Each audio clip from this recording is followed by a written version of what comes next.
Hi friends, welcome to Relax Recipes.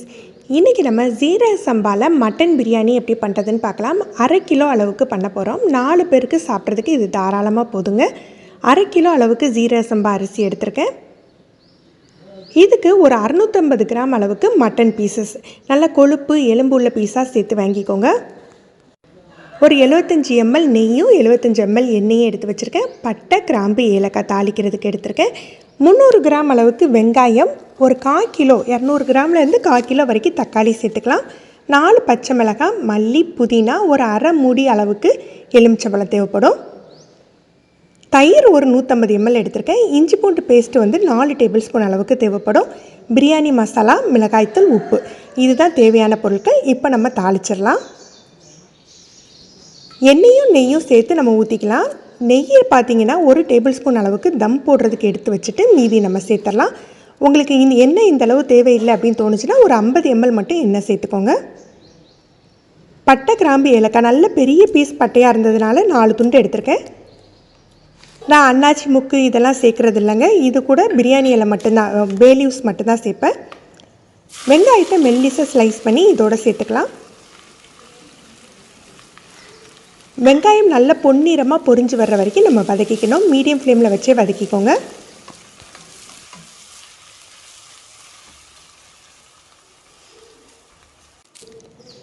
Pay leaves மட்டும் ஒரு 2-3 இலை கிள்ளி சேர்த்துக்கலாம். வெங்காயம் இந்த அளவு வதங்கின பிறகு நம்ம இஞ்சி பூண்டு பேஸ்ட் சேர்த்துக்கலாம். ஒரு 50 கிராம் இஞ்சி 50 கிராம் பூண்டு வச்சு அரைச்சிக்கிட்டிங்கன்னா கரெக்டாக இருக்கும். இஞ்சி பூண்டு பேஸ்ட்டு அந்த நெய்யில் நல்லா வதங்கி வரணும். அப்போ தான் உங்களுக்கு பிரியாணிக்கு நல்ல ஒரு ஃப்ளேவர் கிடைக்கும். இந்த மாதிரி வதங்கி வந்தாக்கில் நம்ம தக்காளி, பச்சை மிளகாய், மல்லி, புதினா சேர்த்துக்கலாம்.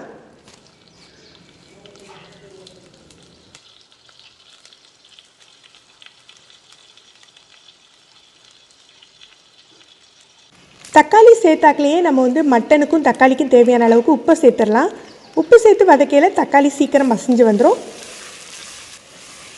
நம்ம மிக்ஸ் பண்ணி விட்டுட்டு ஒரு 2 நிமிஷம் மூடி போட்டு வச்சிடலாம். தக்காளி நல்லா மசிஞ்சு வரட்டும். அப்புறம் தான் நம்ம மசாலாலாம் சேர்க்கணும்.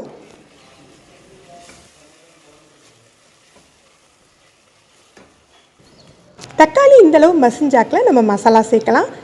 காரத்துக்கு தேவையான அளவுக்கு மிளகாய்த்தூள், நான் நல்ல காரமான மிளகாய்த்தூள் யூஸ் பண்ணுறேன். அதனால் ஒரு 3/4 டீஸ்பூன் தான் சேர்த்துருக்கேன்.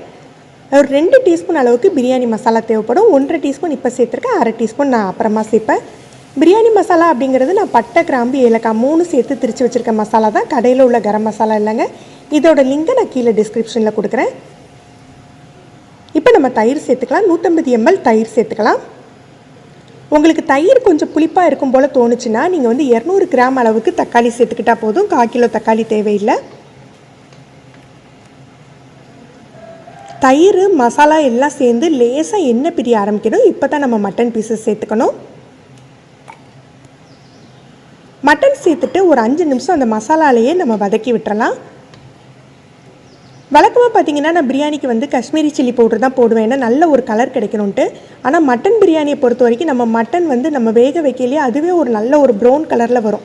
நம்ம காஷ்மீரி சில்லி பவுடர் போட்டிங்கன்னா ரொம்பவே டார்க் ஆயிரும். அதனால் காரமான சில்லி பவுடர் மட்டும்தான் நான் போட்டிருக்கேன். இப்போ ஒரு 2 கப் போல் தண்ணி சேர்த்துட்டு மட்டனை வேக வச்சுக்க போகிறோம். நான் மிதமான தீயில் 12 நிமிஷம் ப்ரெஷர் குக்கரில் வேக வைப்பேன். நீங்கள் விசில் வைப்பீங்கன்னா வழக்கமாக வைக்கிறதோட ஒரு 2 விசில் கம்மியாக வச்சுக்கோங்க. இப்போ ஓப்பன் பண்ணி பார்த்துடலாம். நம்ம பிரியாணிக்கு தேவையான எல்லா மசாலாவும் மட்டன்லேயே சேர்த்துட்டதுனால இதை ஓப்பன் பண்ணலையே உங்களுக்கு ஒரு நல்ல ஒரு ஃப்ளேவர் இருக்கும். இன்றைக்கி நம்ம செய்ய போகிற பிரியாணி பார்த்திங்கன்னா நமக்கு சேர்த்து போட்டு செய்கிற பிரியாணி தான். அரிசியை தனியாலாம் வேக வச்சு போட போகிறதில்ல. இதே மட்டன் வேக வச்சுருக்கோம் இல்லையா, இந்த மட்டன் இதிலையே தான் நம்ம வேக வச்சுக்க போகிறோம். 1 கப் அரிசிக்கு 1.25 கப் அளவுக்கு தண்ணி தேவைப்படும். இது ஜீரக சம்பாங்கிறதுனால 1.25 கப் அளவுக்கு தண்ணி தேவைப்படும். ஏற்கனவே மட்டனில் இருக்கிற தண்ணியோட அளவோடு சேர்த்து நீங்கள் எக்ஸ்ட்ரா தண்ணி சேர்த்துக்கோங்க. இதில் ஒரு 1/2 டீஸ்பூன் அளவுக்கு பிரியாணி மசாலா சேர்த்துக்கலாம். ஒரு அரை மூடி எலுமிச்சப்பழம் பிழிஞ்சு விட்டுக்க போகிறோம். நான் ஜீரக சம்பா அரிசியை ஒரு 1/2 மணி நேரம் ஊற வச்சுருக்கேன். உப்பு காரம் செக் பண்ணிவிட்டு நமக்கு தேவையான அளவுக்கு உப்பு சேர்த்துக்கலாம். முதல்ல மட்டனுக்கு மட்டும்தான் உப்பு சேர்த்துருந்தோம். இப்போ நம்ம தண்ணி சேர்த்த பிறகு ரைஸுக்கு தேவையான அளவு உப்பு சேர்த்துக்கலாம். பிரியாணிக்கு எப்போதுமே ஒரு சொல்லு உப்பு தூக்கலாக இருந்தால் தான் உங்களுக்கு வெந்து வரையில் கரெக்டாக இருக்கும். இதோட ஒரு 5-6 பாதாமை தண்ணி விட்டு அரைச்சி சேர்த்துக்க போகிறோம். இது ஒரு எக்ஸ்ட்ரா டேஸ்ட்டுக்கு தாங்க. நிறைய சேர்த்துடக்கூடாது. ஒரு 5-6 பாதாம் போதும். நான் ஊரெல்லாம் வைக்கல, அப்படியே தான் அரைச்சி சேர்த்துக்கிட்டேன். ஊற வச்ச ஜீரக சம்பா அரிசியை தண்ணியை வடிச்சிட்டு சேர்த்துக்கலாம். பாதாம் சேர்க்கையில் உங்களுக்கு ஒரு எக்ஸ்ட்ரா ஒரு டேஸ்ட்டு கிடைக்கும், அதுக்காக தான் சேர்த்துக்கிறோம். இது கட்டாயம் நம்ம சேர்க்கணும் இல்லை.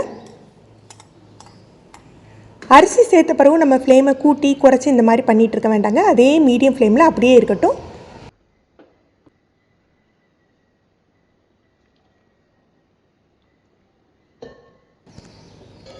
மூடி போட்டு வைக்கலாம். அரிசி வெந்து வரட்டும்.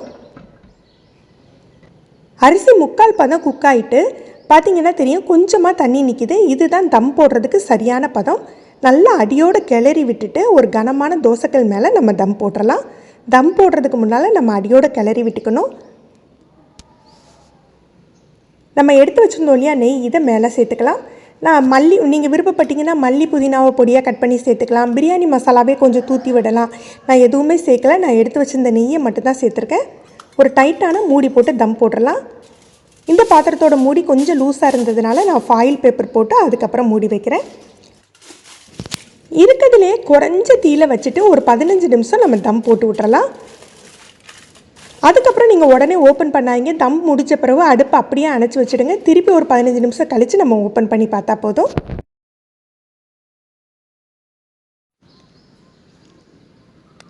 பிரியாணி நல்ல செட் ஆகிடுச்சு. மட்டன் பீசஸ்லாம் பார்த்திங்கன்னா நல்ல சாஃப்டாக குக் ஆகி வந்திருக்கு. ஃப்ரெண்ட்ஸ், நீங்களும் இந்த ரெசிபி ட்ரை பண்ணி பாருங்கள். எப்படி இருந்ததுன்னு கமெண்ட் பண்ணுங்கள். இந்த வீடியோ உங்களுக்கு பிடிச்சிருந்ததுன்னா மறக்காமல் லைக் பண்ணி ஷேர் பண்ணுங்கள். நீங்கள் நம்ம சேனலுக்கு புதுசு ஃபஸ்ட் டைம் ரிலாக்ஸ் ரெசிபிஸ் பார்க்குறீங்கன்னா சப்ஸ்கிரைப் பண்ணிக்கோங்க. கீழே இருக்க பெல் பட்டனில் நீங்கள் ஆல்ங்கிற ஆப்ஷன் செலக்ட் பண்ணி வச்சுக்கிட்டிங்கன்னா நம்ம சேனலில் வீடியோக்கள் போட்ட உடனே உங்களுக்கு நோட்டிஃபிகேஷன் கிடைக்கும். தேங்க்யூ.